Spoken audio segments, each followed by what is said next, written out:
Hey guys, hope you've had a great weekend. Today we're going to pick up where we left off last week. So we started talking about the start of World War One and how imperialism and nationalism and entangling alliances helped really fuel the fire. I described it as being basically the gunpowder, the black powder keg, and the spark being the assassination of Archduke Franz Ferdinand, of starting this world war. And really, guys, we talked about you had the entangling alliances, excuse me, the entangling alliances be a major factor in this because there was a big beef between Serbia and Austria-Hungary, but because of these entangling alliances, all these other countries got drawn in. Okay, and so France and Russia, they're going to uphold their alliance. Russia had an alliance with Serbia, so Britain, they're like, we're supposed to have an alliance, secret alliance with France. We don't know if we want to, really uphold that alliance. So they're debating that. And then on the other side, you have Germany and Austria-Hungary. Okay, so the duo of Germany and Austria-Hungary, they were known as the Central Powers. And then you had Serbia, France, and Russia. They were known as the Triple Entente, and also known as the Allies. And so those are your major people involved. The Ottoman Empire is going to be involved as well.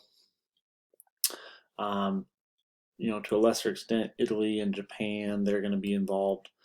But these are really the main combatants, and our main focus is going to be on Germany and France, and then later on Britain. Okay, so Germany, when war is declared, they go on the offensive, so they quickly mobilize their troops. And August 3rd, they invade the neutral country, so neutral meaning uh, they haven't taken sides, of Belgium. And so they went through Belgium, guys, for a pretty simple reason. Uh, it would allow them to cross the low, flat plains of Belgium and cover a lot of ground more easily, more quickly into France than would otherwise be if they crossed at the border between France and Germany. And there's the other part of it that, oh hey, the French, they're thinking, hey, we're at war with Germany, we better mass a bunch of our troops on the border with Germany. And so they went where the French troops weren't in the hopes that they could loop around and outflank them. And so this was all part of their plan, known as the Schlieffen Plan. And it called for Germany to quickly knock out the French forces by passing through Belgium and Luxembourg, a small little country beside Belgium, and like I said, outflank them basically, and then turn and fight Russia. So even though Germany's in a two-front war, they're saying, okay, we're going to knock out the French real quick. The French forces, capture or kill most of the French army, and then we're going to do that before Russia can even get mobilized. And so that was the thinking. Hey, the Russian army, they're slow. They got beat by the Japanese. They're not very powerful, so we'll have time to turn around and fight them. We'll take care of the French first before we fight a true two-front war. In the meantime, guys, the British, that kind of decided what they were going to do. One, they were afraid of kind of Germany taking control in Europe, and then two, they did not like the idea of a neutral Belgium being invaded, and so that was a big part of that as well. For them to decide to get into the war, so they send over the British Expeditionary Force, so a small number of soldiers over into Europe and declare war on Germany on August 4th, 1914. And these forces, guys, kind of save the French's bacon.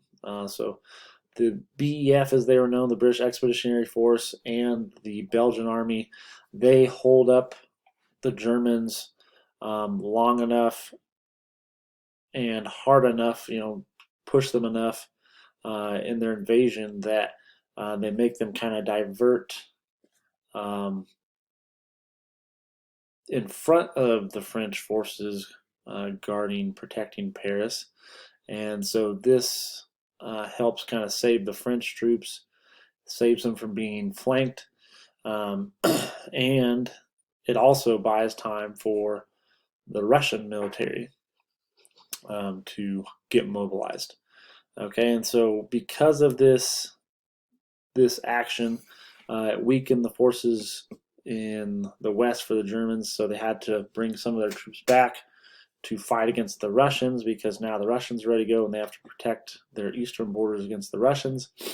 And so that weakened their force, and then also it brings about what is known as the Miracle at the Marne. So the Germans, guys, they're very close to Paris, the capital of France. Typically in traditional warfare, if you take your enemy's capital, you're probably going to win the war. And so there's French people going, oh no, they're just a few miles away. This is a problem. The French and British forces stage, mostly French forces stage a defense at the Marne River, which rivers are always a good place to defend, make the aggressor cross a river, a body of water. That's always more difficult for them. And so that's where they decided to really dig their heels in and turn back this German force.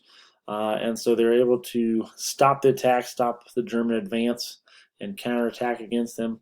And so at that point, the Germans decide to dig in, guys, and then our battle lines are pretty much drawn, and you have a stalemate in the west. Okay, um, so that is a big deal, because that's going to result in trench warfare, where both parties, both sides, are going to dig in and say, okay, we're going to, basically the odds favor the defender. We're going to dig in and withstand a fight. And so you really have, fighting for inches a day. That's the amount of progress these armies are making at times.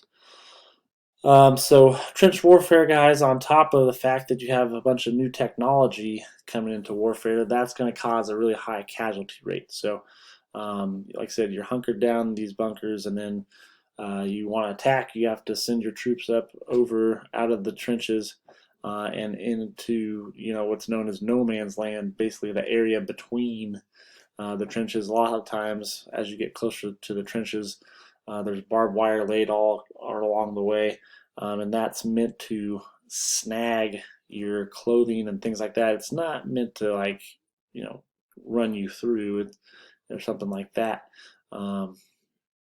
and cause casualties in that way. It's meant to snag your clothing and get you stuck. So then the Maxim guns, basically the early version of a machine gun, they're fully automatic weapons. They can mow you down when you get caught up on that.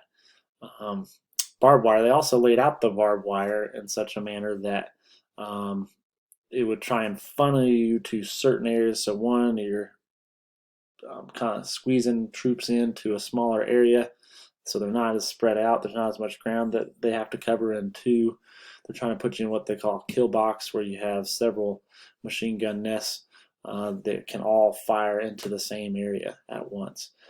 So very, very bad, cause a lot of casualties, those kind of two things paired together.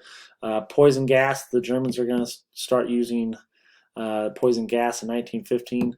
The Allies are also going to adopt poison gas, so it's not like the Germans are, these big, terrible, bad people by themselves. Both parties are going to use poisonous gas, mustard gas typically, so very, very bad. Tanks will be used for the first time. So they were created to fight trench warfare, roll over that barbed wire and things like that. So basically, they'd have infantry try and gather in behind as they're trying to get across no man's land. And the treads are obviously supposed to be able to get through that kind of barren wasteland, or with all the craters from artillery shells and all that. And so the tank was first invented by the British military, and it was first made its debut at the Battle of the Somme in 1916. Like I said, it was meant to cross no man's land. They didn't play a big factor in this war, but they're going to play a huge factor in World War II. Huge factor. Um, Airplanes as well were used for the first time. So 1903, the Wright brothers invent the first functional airplane. So by 1914, all these nations had looked into weaponizing these things. They also didn't play a big factor, mostly used for scouting, flying over to check out what your enemy's doing, things like that.